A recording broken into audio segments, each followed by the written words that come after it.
ले गए हैं, ये होने से अपना देश पंगु हो जाएगा।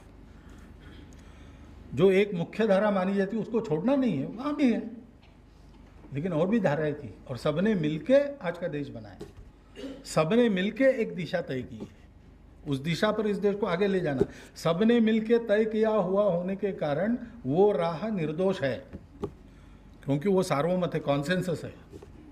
किसी एक व्यक्ति के आग्रह से उधर खींची गई ऐसी बात उसमें नहीं है। जब हम इनको बांट देते हैं तब फिर हम हमको एक तरफ खींच के ले जाते हैं और उसके परिणाम भी भुगतते हैं। आखिर हमको डॉक्टर साहब ने कहा कि स्वातंत्र समता ये कैसे प्राप्त होगी? बंधुभाव के आधार पर। उसी बंधुभाव को उन्होंने धर्म कहा। तो बंधुभाव का यह तकाजा है कि इन सब का हम अध्ययन करें। उनकी जो तात्कालिक बात है वो छोड़ भी, जो भी शाश्वत दृष्टि है उसका अध्ययन करें और उस नज़र से देखकर विश्लेषण कर अपने समाज को आगे लाए जाने की राह तय करना सीखें।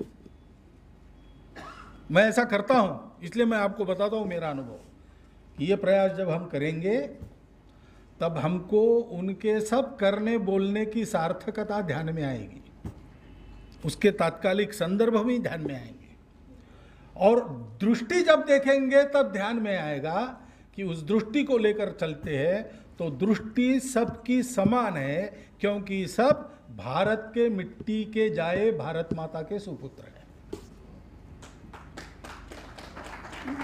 कम से कम यह साक्षात्कार हमको हो गया कि ये सब हमारे महापुरुष उस समय भी एक दूसरे के विरोधी के नाते एक दूसरे खड़े थे, परंतु इन मामलों में किसी का भेद नहीं था और इसलिए विरोधी होने के बाद भी उनका मिलना जुलना रहता था, बात करना रहता था, एक दूसरे का मानना भी रहता था।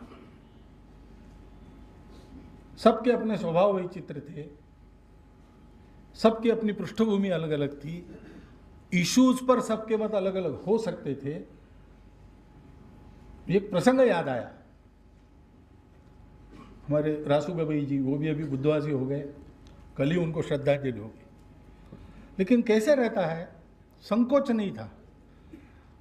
1983 में हमारे संघ शिक्षा वर्ग में वो प्रमुख अतिथि के नाते आए और आए यानी उन्होंने फोन, क्योंकि मैं उस समय नागपुर का प्रचारक था तो मैंने ही वो फोन उठाया। उन्होंने कहा कि मुझे बुलाओ। तो क्यों? तो बोले मुझे कुछ बात कहनी है। अब विचारधारा की दृष्टि से रासू गवई और राष्ट्रीय स्वयंसेवक संघ के विरोधी कैंप वाले लोग हैं, लेकिन रासू गवई को संकोच नहीं है ऐसा कहने में कि मुझे कुछ कहना है आपके मंच से, मुझे आने दो, बुलाओ। और मैं तो उस समय एक नागपुर महानगर का प्रचारक, प्रांत मानते थे उसको, प्रांत प्रचारक था, तो मैंने निर्णय नहीं किया। मैंने कहा कल बाला साहब आने वाले हैं, उनको पूछकर बताएंगे। बाला साहब को ऐसे स्मृति भवन में उतरे, सीढ़ियाँ चढ़ते चढ़ते मैंने कहा कि कल रासू गवई जी का फ़ोन आया था, वो मुख्य अतिथि बनकर आना चाहते, तो चढ़ते चढ़ते बाला साहब ने फिर बुलाओ ऐसा कह दिया। उस समय मीनाक्षीपुरम की घटना हुई थी, उसको लेकर उनको अपना मंतव्य रखना था, उन्होंने रखा, साफ शब्दों में रखा। ये जो वैचारिक मतभेद होने के बाद भी एक देश के हम सब लोग हैं और हम सबको मिलकर इस देश को बड़ा बनाना है, इसलिए हम संवाद करेंगे, खंडन मंडन होगा, जो सत्य है वो समन्वय से बाहर निकलेगा, उसके पीछे सब चलेंगे। इस प्रकार की एक वृत्ति, इसकी बहुत आवश्यकता है। और डॉक्टर अंबेडकर साहब के पूरे जीवन में इतना कड़ा अन्याय झेलने के बाद भी, अपमान झेलने के बाद भी, उपेक्षा झेलने के बाद भी एक क्षण भी देश हित का विस्मरण उनको हुआ नहीं, ये जानने की बात है। ये बहुत बड़ी बात है।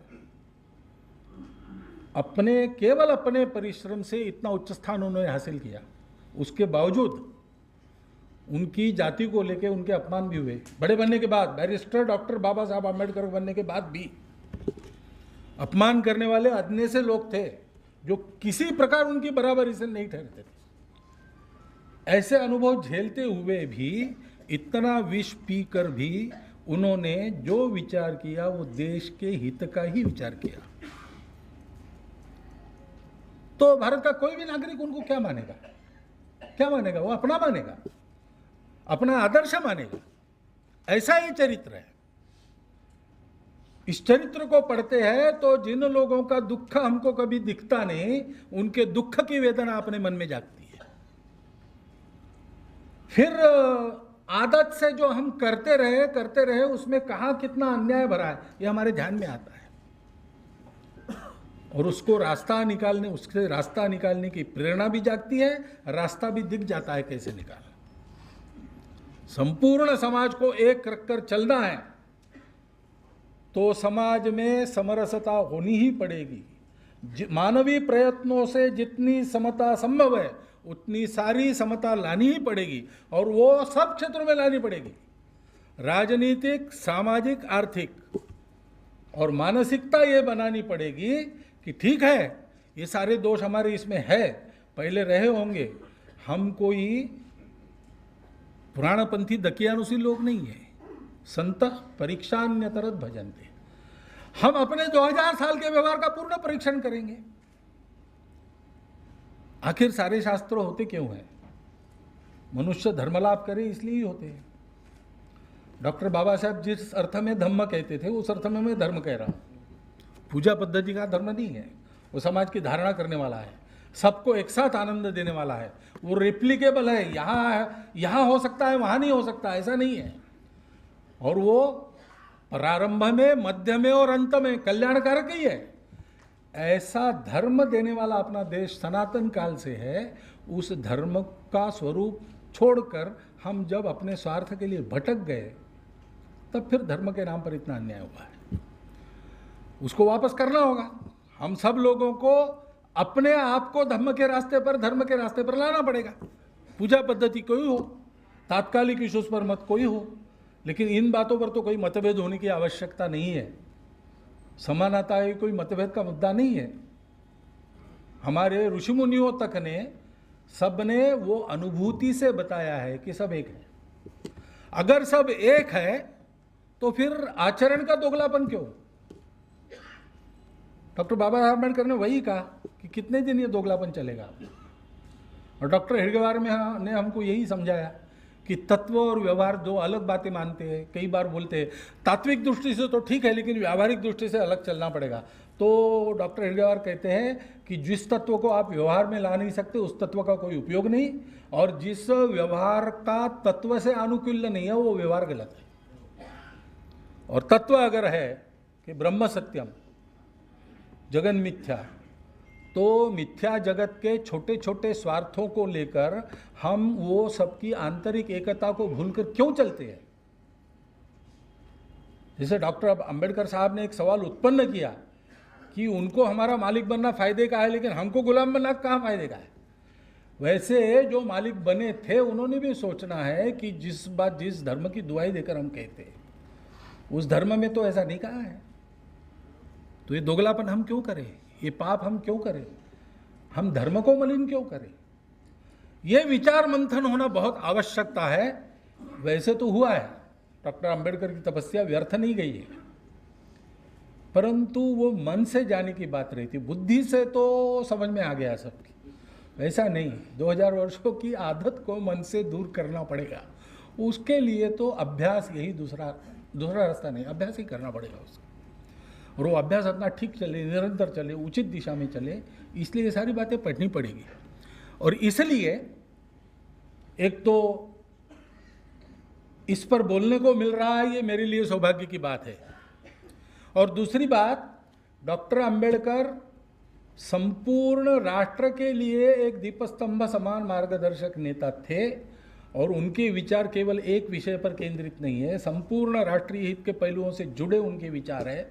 उनको सारे समाज को अवगत कराना आवश्यक है। ये जो इस पुस्तक का प्रयोजन आपने बताया, उस प्रयोजन से संघ के नाते और व्यक्तिशः हम 100% सहमत है। इसलिए मैंने तुरंत स्वीकृति दी। वो लोकार्पण का काम तो हो गया, लेकिन इसके बाद आपके हाथ में ये पुस्तक आनी चाहिए, आपके घर में ये खंड रहने चाहिए। उसका आपने धीरे धीरे बारीकी से वाचन करना चाहिए, और वाचन में से आपके जो निष्कर्ष बनते हैं उसके अनुसार अपने जीवन को बदलना चाहिए। इतना एक अनुरोध आपके सामने रखता हूँ। तब इस लोकार्पण का सार्थक होगा, उस सार्थक को करने में आप सब लोग सहायता करें, इतनी एक प्रार्थना रखता हूँ और मेरे 4 शब्द समाप्त।